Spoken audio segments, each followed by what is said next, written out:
Les engagés authentiques philanthropes, ce sont des rencontres, une série d'entrevues qui nous permet d'entrer dans le cœur de ceux qui offrent de leur temps, de leur argent, qui supportent des causes qui les touchent, des causes sociales, des causes humanitaires, des causes environnementales.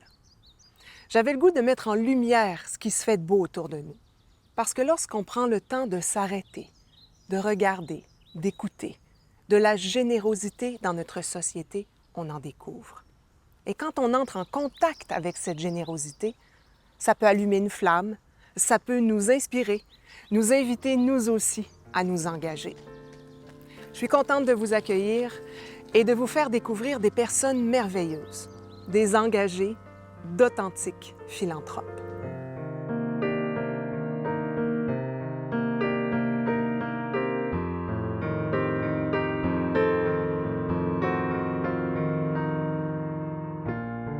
Bonjour à chacun de vous. Je suis ravie de vous présenter notre première invitée, une engagée, une authentique philanthrope. J'ai découvert Anita Novak au printemps dernier, dans les semaines qui précédaient le lancement de son livre Purposeful Empathy. J'ai immédiatement été conquise par son authenticité, son énergie et la chaleur qui se dégage d'elle.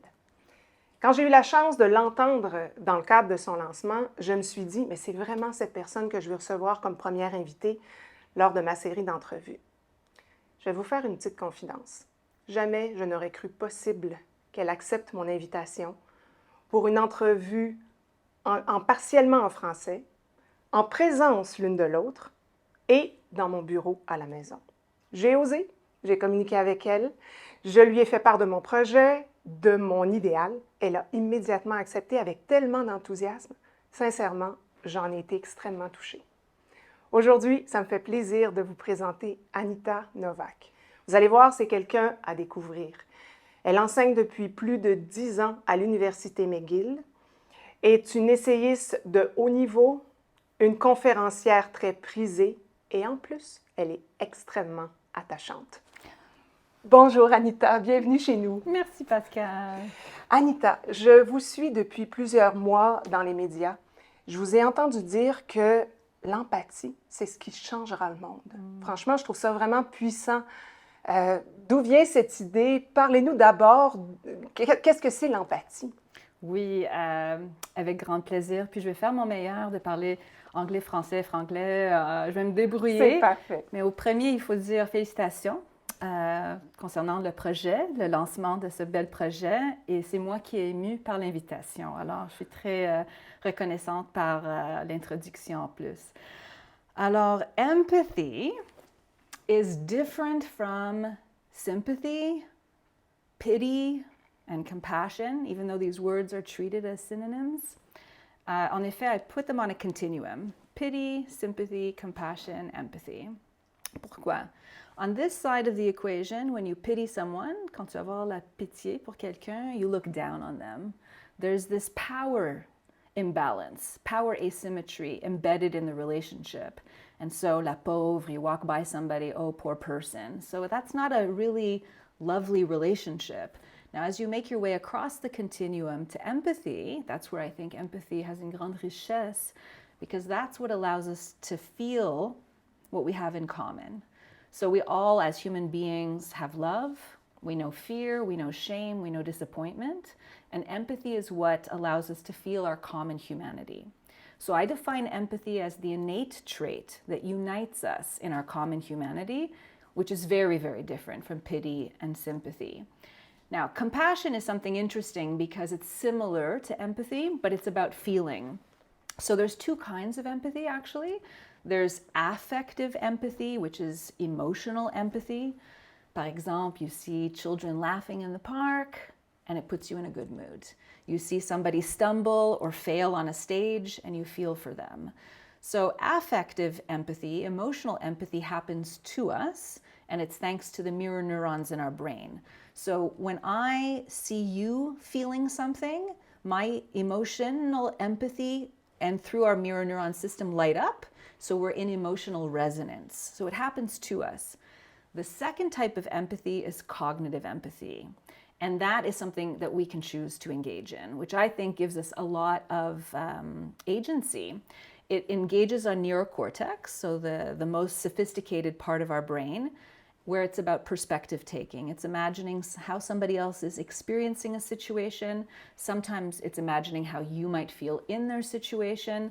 But I think the fact that we have a choice to engage in cognitive empathy is a really powerful opportunity for us to lean into becoming more empathic more often. C'est vraiment intéressant, mais quand je vous écoute parler, je me questionne, je suis vraiment curieuse. D'où vous est venu cet intérêt pour faire de la recherche sur l'empathie, pour écrire sur l'empathie, même développer une entreprise? En effet, c'est une histoire qui prend 3 volets. C'est ça le mot, volet? Oui, volet. En premier, je faisais mon bac en marketing à McGill et j'étais dans un appartement, si tu connais Montréal, sur la rue Saint-Antoine avant que le quartier est devenu cool. Mon loyer, c'était 145 $ par mois. OK? J'avais un colocataire qui est présentement à New York comme chirurgien orthopédique. Alors, mais dans ce temps-là, il sortait avec une femme à l'Université de Montréal qui faisait partie d'un festival de films féministes. Et dans ce temps-là, je ne savais pas c'était quoi, le féminisme, imagine. Et lui, il est allé voir quelques films, puis moi, j'ai sorti un soir avec lui pour l'accompagner. Et on est allé écouter un film de moins d'1 heure. C'était un documentaire fait par le National Film Board of Canada qui s'appelait The Vienna Tribunal. Il y avait, en 1995, à Vienne, il y avait une conférence qui était organisée par les Nations Unies. Puis, une journée de 5, c'était un focus sur les droits humains des femmes. Et il y avait des témoignages des femmes de partout au monde. Puis, j'écoutais le film, les témoignages, puis c'était la première fois que j'ai entendu parler du female genital mutilation. J'ai jamais su que ça, c'était quelque chose qui arrivait des mille et des mille de femmes partout au monde par année. I never heard of human trafficking, que des adolescents were trafficked for sex and held as sex slaves. C'était quoi? Like, I was stunned. I never heard that there could be a government document with the size of stone to stone a woman to death if she was accused of adultery, buried up to her shoulders. Alors, j'étais dans ce théâtre, puis je regardais ce film, puis j'étais bouleversée d'émotions, OK? Mal au cœur, enragée par ce que j'ai appris. Et aussi, I was really frustrated that I was graduating from one of the best universities in the world. Puis I didn't come across that information. So that was like a film that changed my life. Okay, c'est la première histoire que I had to learn more about what was going on, and I became very interested in women's issues, and I learned what feminism is and why it's important. 10 years later, I was attending une autre conférence sur la prévention de la génocide. Il y avait 4 personnes on the stage sur la scène, un de la Rwanda, un du Cambodge, Bosnia et the Holocaust. Et la femme de Rwanda, Esther Mujawayo, she got up et derrière elle, il y avait une grande photographe sur un grand écran. Puis elle a dit, il y avait à peu près 700 personnes dans la salle, puis elle a dit, ça c'est une photo de ma famille. On était ensemble pour un anniversaire. Il y avait à peu près 40 personnes dans la photo. Puis elle a regardé tout le monde, puis elle a dit, pas longtemps après ça, le génocide a commencé et I survived and my 3 daughters survived, mais toutes les autres personnes que vous voyez sur le photo ont été tuées. Et c'était un moment que you could hear the silence. Tout le monde était comme taken back by the gravity de ce qu'elle a dit. Et elle a continué, elle a dit, souvent quand j'explique cette histoire-là, les gens me disent, if only we had known the genocide was happening, on aurait dû faire quelque chose. We would have done something. And she looked at the crowd and she said, but I call your bluff. I don't believe you because right now there are people around the world that are suffering and you continue to do nothing. Et c'est le moment que ça m'est jamais arrivé auparavant ni après, where I felt my ears literally on fire. They were burning hard, hard, hard. And I thought she was talking to me. So that was like the second, what I call nudge from the universe, do something, change your life, do something. So l'année d'après, je suis partie avec ma sœur pendant à peu près un mois à Rwanda. On a travaillé comme bénévolat pour une collectif de femmes, toutes des survivantes de la génocide, les femmes extraordinaires, mais qui vivaient dans la pauvreté, plein de traumas. Et c'était un été qui a changé ma vie, certainement. Et avant de partir, j'étais vraiment, I couldn't reconcile that I was going back home to all of the things that we have when I knew what they were suffering and what their lived experience was. I also felt very charged by the idea that I was maybe like a genocide tourist, a white savior going over from the West, thinking I was going to change lives and realizing that they had changed my life and what was I thinking. But the opposite or the alternative was also no better, doing nothing. And that to me did not sit right. Like I knew that I had touched them and they had touched me, so it was worth it. But what had I really done? Maybe we had raised $10,000 to bring, to buy 10 sewing machines so they could start a seamstressing course and then maybe earn an income and send their kids to school. So yes, those 400 women from that particular collective had a different trajectory in their lives, but it felt like a drop in the bucket compared to the magnanimity of what I had seen. So that was the second real change in my life. And the third is grâce à mon superviseur de mon doctorat, qui s'appelle Michael Huxman. J'ai travaillé sur mon doctorat pendant 4 ans et j'ai pris une année de congé, pas congé, une année sabbatique parce que je commençais avec un autre emploi professionnel, puis je n'étais pas capable de faire les deux en même temps. Alors j'ai pris une année de congé. Puis il m'a dit, Anita, fais pas ça parce que tu vas jamais repartir, tu vas jamais terminer ton doctorat. J'ai dit non, sois confiant en moi, mets ta confiance en moi. En tout cas, 6 mois plus tard, il m'a invité dans son bureau. Il n'y avait pas d'agenda, il voulait juste faire du chit-chat, comment ça va. Puis c'était en mois de mars 2008, alors 3 mois avant le voyage à Rwanda. Il m'a dit, qu'est-ce qu'il y a de neuf? Puis j'ai dit, je m'en vais à Rwanda, je fais ça, blablabla. Bla, bla, bla. Et sa réponse m'a vraiment, it was a moment in my life I'll never forget. He looked at me and he said, you're not going to finish your PhD. I'm predicting right now you're not going to finish unless you change your thesis topic. He goes, I recognize right now you're passionate about this trip. You're lit up like a Christmas tree, c'est ces mots. And I don't think you're passionate about your current topic. I want you to go home and I want you to find the secret stash of a box or a drawer or something where you put things in and you don't even notice you're putting it in. Find it, discover what's there, and that's how you're going to discover your passion. Puis je suis partie de son bureau, j'étais enragée, j'étais like, how dare he tell me what I'm passionate about? Mais 2 semaines plus tard, after I got over my ego, j'ai fouillé partout dans mon appartement, dans tous les coins, dans toutes les boîtes, dans tous les tiroirs. Puis in a 2-drawer metal filing cabinet, après mes taxes, j'ai trouvé un dossier qui s'appelait Miscellaneous. C'était mon autographe, mais I was not even conscious that I had this file.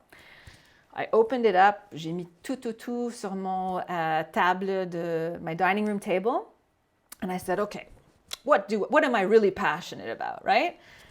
Puis j'ai rien trouvé au début. Il y avait des little coupons from a speaker that I went to see or a conference I attended. There were newspaper clippings on acid rain, the HIV/AIDS crisis in Africa, homelessness, access to education.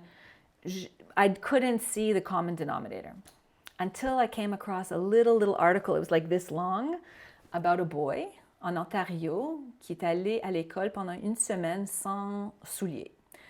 Because he wanted to know what it felt like to go to school without shoes, because in grade 4, en quatrième année, he learned about childhood poverty in the global south.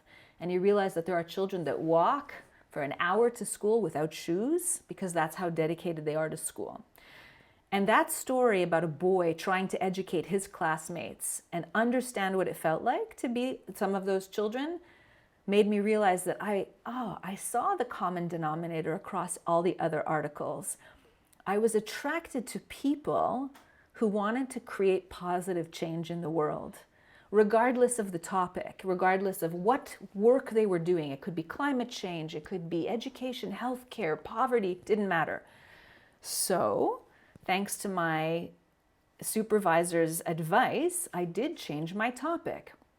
Et j'ai fait des entrevues avec les entrepreneurs sociaux, des douzaines d'entrevues, pour savoir qu'est-ce qu'ils ont en commun. Est-ce qu'ils ont quelque chose en commun that invited them, or qui leur interpellait à faire du travail tellement important pour le monde when they had all of the talents to do any work under the sun? Why were they interested in trying to create positive change?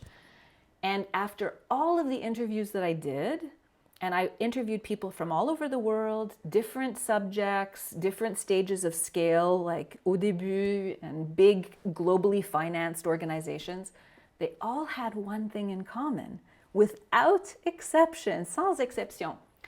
They were moved by empathy into action. They saw a group of people or person or the environment suffering in some way, and they felt that there was an injustice that needed to change, and they felt they had to do it. So I called it empathic action. And for me, this was an incredible discovery because it changed the way I developed my curriculum and my pedagogy so that I can, inspire maybe the next generation of young leaders to choose work of purpose that creates positive change in the world.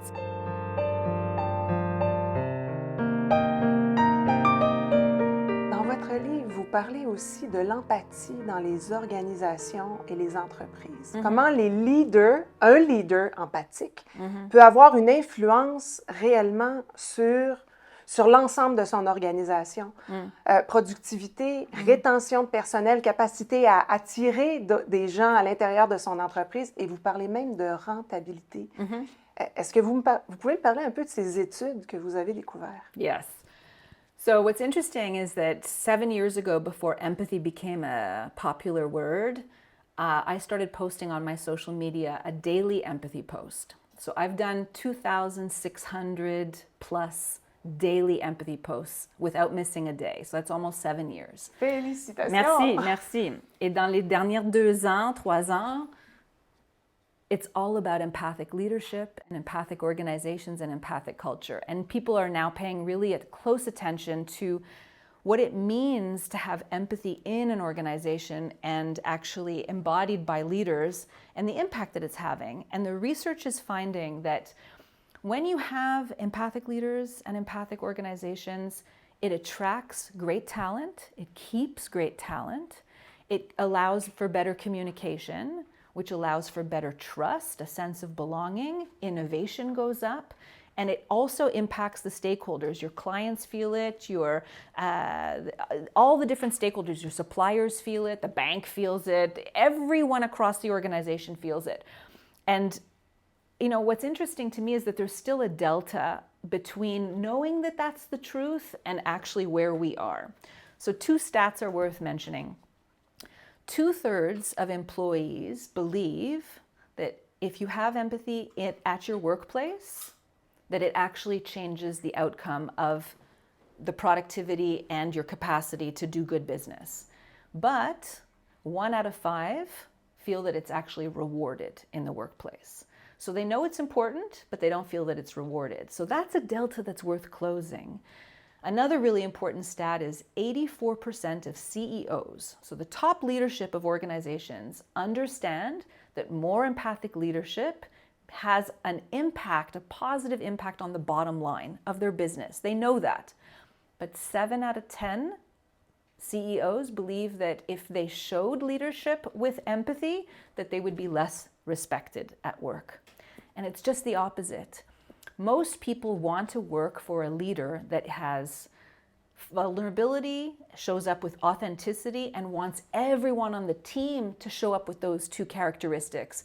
And I think that what we finally figured out is after the pandemic and all of le bouleversement, le stress de nos vies, changement, insécurité, and now we're living through high inflation and interest rates going up and eco-anxiety, is that we need to have workplaces that understand that we're humans before employees. And once people feel like they're treated that way, guess what happens to their loyalty and their desire to produce for the organization? It goes up. So to me, we have to dispel with this idea that, you know, empathy actually decreases productivity. I always get the question, well, we're a high-performance culture. Empathy sounds great, but it's going to interfere with our capacity to perform. I said, no, your KPIs will go up. So. Il y a encore beaucoup de travail à faire. Oui. Il faut éduquer nos dirigeants, oui. Finalement. Vraiment. Oui. On est là pour ça. Oui. On est vraiment là pour ça.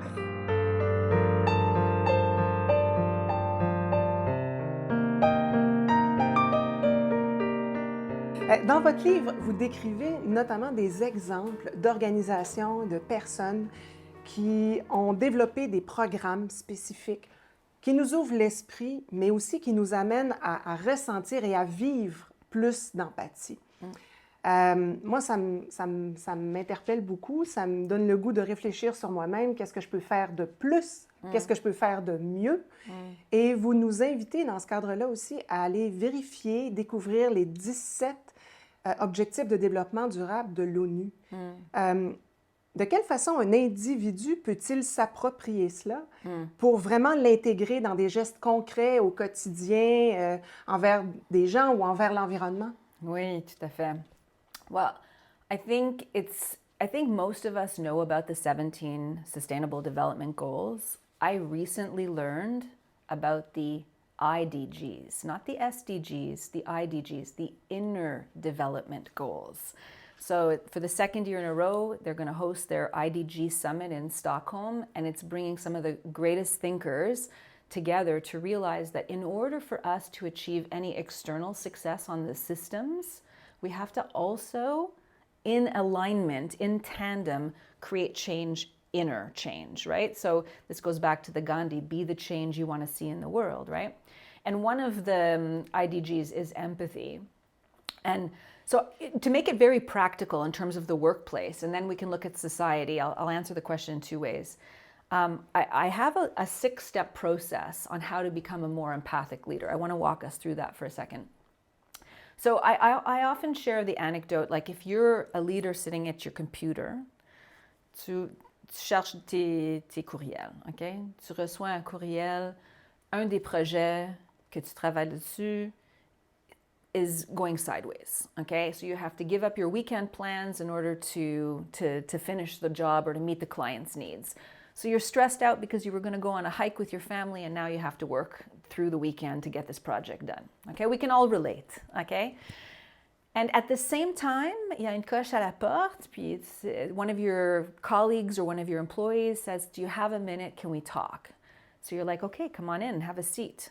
So you know that you're personally stressed by the email you just read, but now you're expected to be there for whatever your colleague or employee is going to say. And then they tell you, I need a couple of days off because I'm taking my mother to an elder care home. She's got dementia. Or I'm taking my child for detoxification. They're a drug addict. Or my wife has breast cancer. Everything that happens in life that pulls you away from your work. It happens all the time. So now as a leader, you have to be available, present for the story that is about to come out. And it's a fact in neuroscience that our brains cannot be in a state of stress or anxiety and empathy at the same time. C'est impossible. Okay? Quand tu es stressé, quand tu as l'anxiété, c'est pas possible d'avoir l'empathie en même temps. Okay? So we have to, as a first step, become self-aware there's a self-awareness piece that we're stressed. Okay, and we spend most of our time in our culture in our heads. We think thoughts and we listen to our thoughts, we listen to our internal dialogue, but we don't actually listen to the signals that our bodies are telling us. So having self-awareness is paying attention to, oh, I have butterflies in my stomach. I can feel my cheeks getting red. I can see that my breathing is fast and shallow. All of these indications that I'm stressed. So the first step is self-awareness. The second step is to self-regulate. Okay, so when we are stressed, we have the choice. Do we want to stay stressed? That's not a very functional way of being. What's the best way to quickly de-stress? Breathing. Breathing. So there's something known as the 5-5-5. So you take in a deep breath for a count of 5, you hold for a count of 5, and you breathe out for a count of 5. And you do that again 2 or 3 times. Nobody has to notice you're doing it, but that breathing allows our parasympathetic nerve system to take over the stress. So we have all the stress hormones can leave our bodies and be replaced by the good hormones to give us the chance to hold space for someone else. So the third step is what I call bridge crossing, okay? Crossing the bridge to meet somebody where they are in order for them to feel heard. You're leaving your headspace, your own context, and you're like, I'm crossing the bridge. I'm going to be fully present for that person. It's a decision that you make like this. Then the fourth step is to take perspective, to take their perspective, to engage in what I called earlier cognitive empathy. So when you are listening to someone and you're holding space for someone, there's 2 really important things that you can do. One is to embrace silence. Most of us, when we're busy, when we're like working through our day-to-day life, we are listening to respond. We're not listening to understand. So when somebody's sharing a big story and we want to hold space for them, silence, listening, holding the space for them is a gift. So staying quiet with no judgment, not answering with your experience, oh, I know exactly how you're feeling, or I remember the time when, or offering solutions, which we always do and I still struggle with. But holding space is gold. And sometimes when somebody's telling something that's very emotional, having that silence gives them the chance to think about the next thing they want to share. So it deepens the sense of safety, and it gives people permission to continue sharing. The second thing about holding space that's worthwhile is repeating back the words that you just heard. Now, when therapists and social workers and doctors are trained, they are trained to do that. When you've said something, you say back the last 4 or 5 words. You repeat it back. It sounds robotic, it sounds mechanical, but to somebody who's sharing something deep, just the habit of repeating back those words, it's like a balm. It's like, oh, I feel so heard right now. I feel so held. So perspective taking is active work on the listener's part in order to understand what somebody's trying to explain. So that's the 4th step. That's a very crucial step. The 5th step is taking empathic action. So in that context, if you have to work through the weekend and your colleague has to take 2 days off, it's not the perfect scenario. But what do? You're going to say, okay, well, thank you for sharing. Let's whip out our agendas and decide who's going to do what, when. No, that's not the time. The time will come for that. In the moment that they've shared something important, what you want to do is thank them for the courage it took, thank them for the confidence that they gave you to hold space for them, and then invite them to take care of themselves. Say, go for a walk, call a friend, go grab a glass of water, and when you are ready, let's talk about the work. And I can promise you that when somebody feels so well heard and supported, when they do come back to talk about the work, and when they do come back from their 2 or 3 days off, they will feel, again, a sense of loyalty to the organization and to you as a leader because they felt supported. So that's the 5th step, is the appropriate empathic action. The final step, which we, and again, in our culture often ignore, often don't do, is self-empathy. So we're so busy, like after that meeting and being supportive to the person that was in your office, we go straight back to our email and we continue our day. But we've also been touched by whatever's going on in their lives, and it probably has triggered a lot of emotions from our own lived experience. And we were stressed out that we have to work over the weekend. So we too have to go out for a walk, grab a glass of water, call a friend, and then we can come back with some renewed focus to get the work done. So that is the important work of, I think, becoming a more empathic leader, is practicing that. And you can do that in your personal life too. But you asked on a grander scale as well about society. And I think, we know that there's something going wrong in the way we split our resources. It doesn't make sense to me that 8 men have the same combined wealth as half of humanity. It doesn't make sense to me that we are using the extractive resources as if we lived on this like infinite planet with our children and grandchildren that are going to pay the price. So there's something that's not right in the way we're organizing society. So I think we need to ask ourselves important questions. What are some of the issues that we care about deeply so that we can actually assign a commitment to doing something about it, taking some empathic action? Then there's the question of, and that is connected to the UN SDGs. Like if I care because my niece has an eating disorder, for example, I care about eating disorders. I care about the self-esteem of young girls. Well, that enters mental health, that enters health. That's one of the UN SDGs. And you connect in with people who are working on a similar problematic. So that's the first thing that you ask yourself. The second question is, what systems am I contributing to that's perpetuating the problem? Or should I actually take a hard look at how I spend my time, how I spend my money, how I spend my energy, in order to make different decisions about how we use our own resources to either perpetuate the problem or create positive change? Then there's also the question of, how do I want to grow and learn? What do I want to learn? How do I want to grow as a person? In order to have sustained empathic action, working on a project or a problem for a long time needs stamina. And it's okay to want to learn. It's okay to want to grow as a human being. Just the way, like my decision to go to Rwanda, I wanted to have a positive impact in that community, but I also grew a lot as a human being. So I think it's totally appropriate to consider things that you want to learn. And I think also asking yourself, how am I going to sustain my own well-being in the hard work of social change? So how am I going to practice self-empathy so that I can continue being an actor in the change we want to see?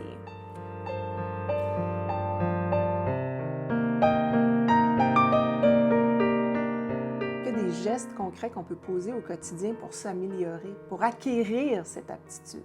Oui, puis je viens juste de souvenir que je n'ai pas beaucoup parlé français dans la dernière réponse, alors je vais essayer mon mieux de parler en français. OK. Alors, comme on va au gym, puis on fait des curls, oui, pour grandir nos biceps, c'est possible de pratiquer l'empathie pour devenir plus empathique. Moi, quand j'ai conçu ça, quand j'ai lu ça sur le neuroscience, ça se dit comment en français? Neurosciences. OK, voilà.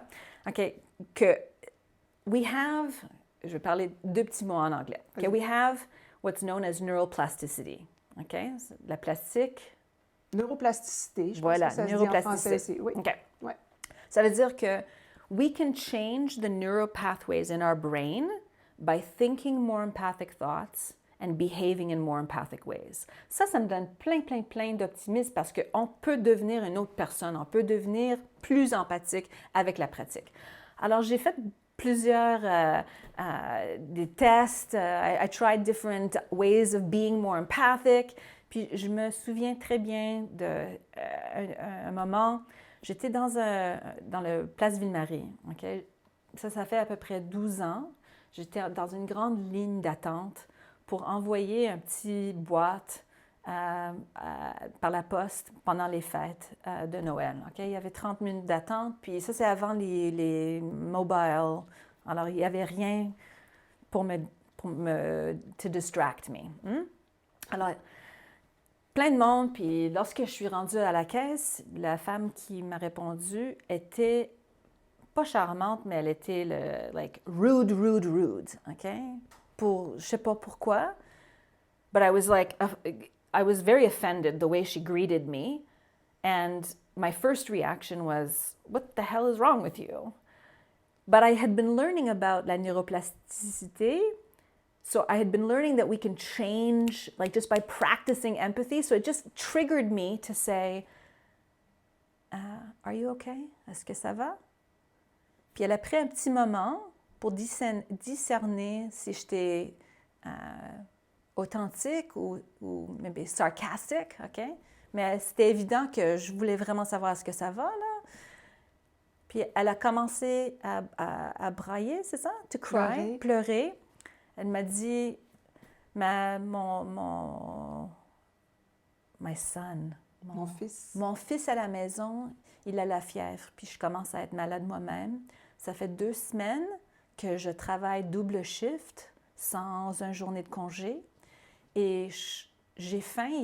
Il est 3 heures l'après-midi, je n'ai pas pris un break pour prendre quelque chose à manger. Je suis épuisée. Okay? Puis elle pleurait. Puis moi aussi avec, parce que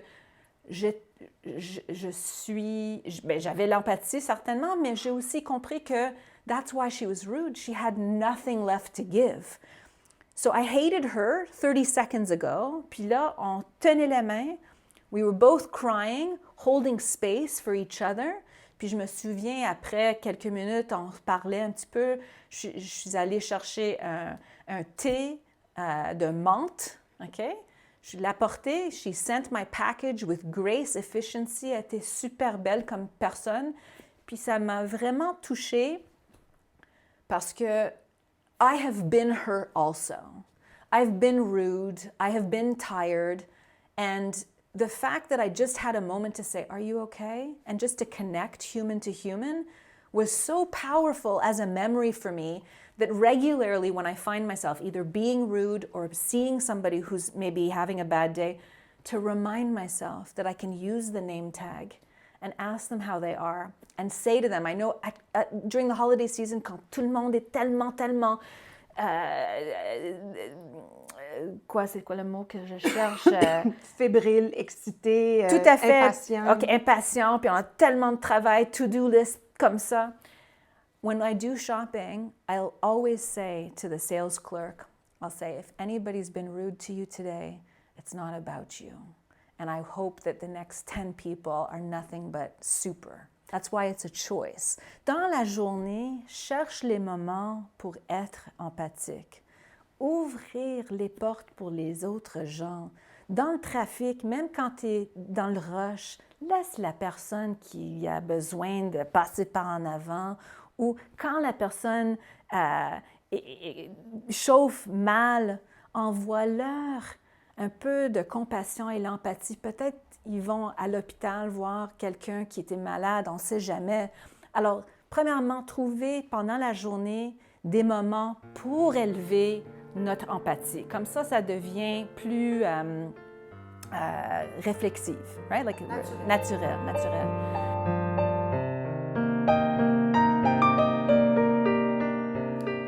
J'ai 3 idées concernant comment on peut pratiquer l'empathie à la quotidienne. La première chose, c'est de sortir dans la nature. Au Japon, il s'appelle Shirin-yoku, ça veut dire en anglais forest bathing. En français, je ne sais vraiment pas. C'est prendre un bain dans la forêt. C'est exactement ça. Ça. Oui? OK. Ouais. Alors, il y a la recherche qui dit quand on est dans la nature, it heals us. So if we want to be more empathic, we have to reduce our own stress. So spending time in nature is a way for us to be more empathic.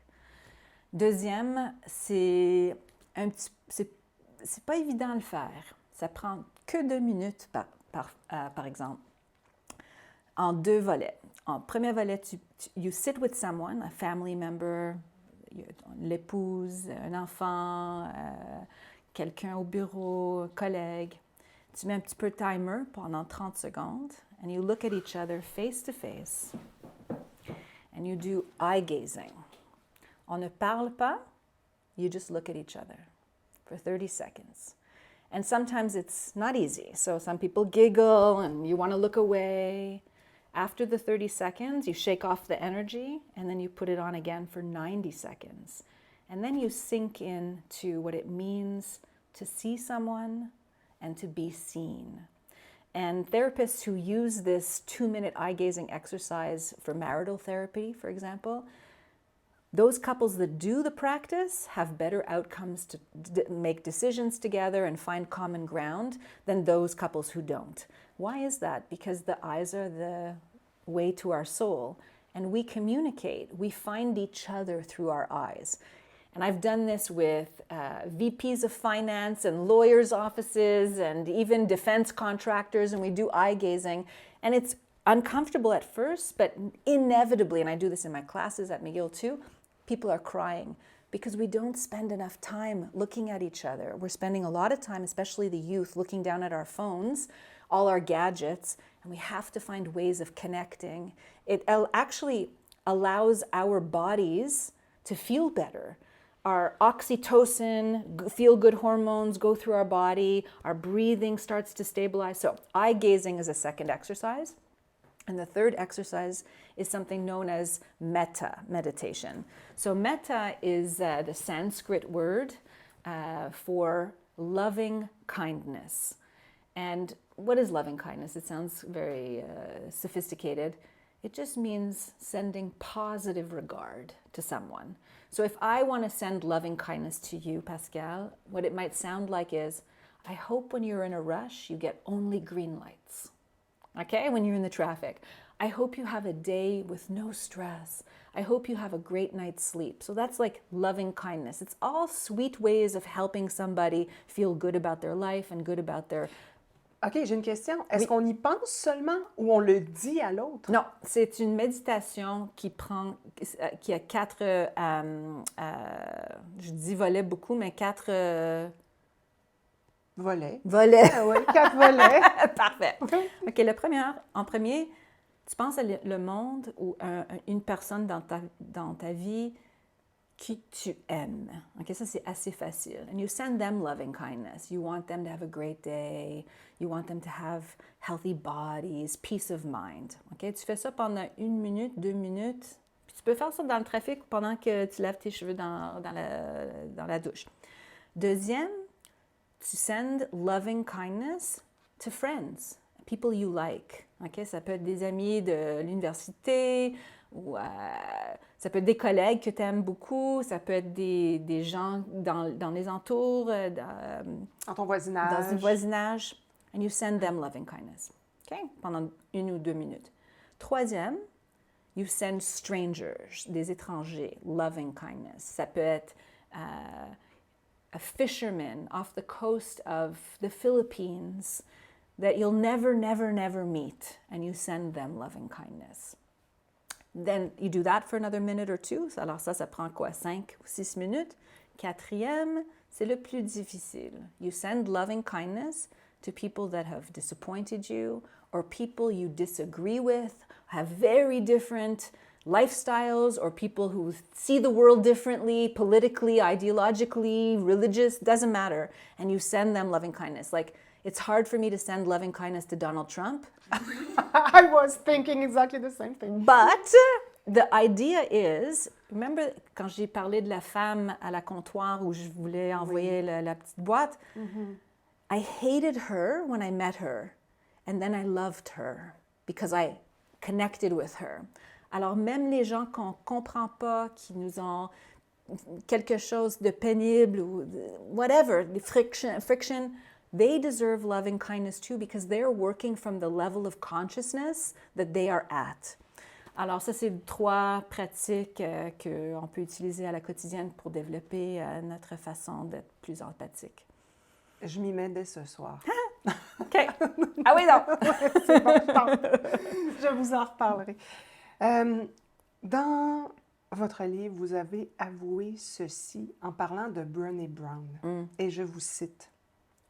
Lorsque je me sens mal émotivement, elle m'aide toujours à me recentrer. Je peux vous dire que je ressens exactement la même chose quand je lis ou j'écoute Brené Brown, mais aujourd'hui, je ressens la même chose quand je lis ou j'écoute. Quand j'ai lu ou j'écoute aujourd'hui Anita Novak. Oh, wow! Ça, c'est un grand compliment. En fait, ça me ramène, quand je vous écoute, à ce que j'ai le goût de créer, à ce que j'ai le goût de léguer aussi. Et ça m'amène beaucoup de lumière, énormément de lumière. Ça. Merci infiniment d'avoir accepté mon invitation. Merci pour votre générosité. Merci pour votre accessibilité, pour tout ce que vous offrez. Merci d'être vous, en fait. J'ai le goût de vous laisser le mot de la fin. Wow! Merci, Pascal, pour l'invitation et cette opportunité de parler de l'empathie. C'est une grande passion de moi. Comme dernier mot, je dirais, on a tout le temps une opportunité de mettre le volume plus fort sur l'empathie.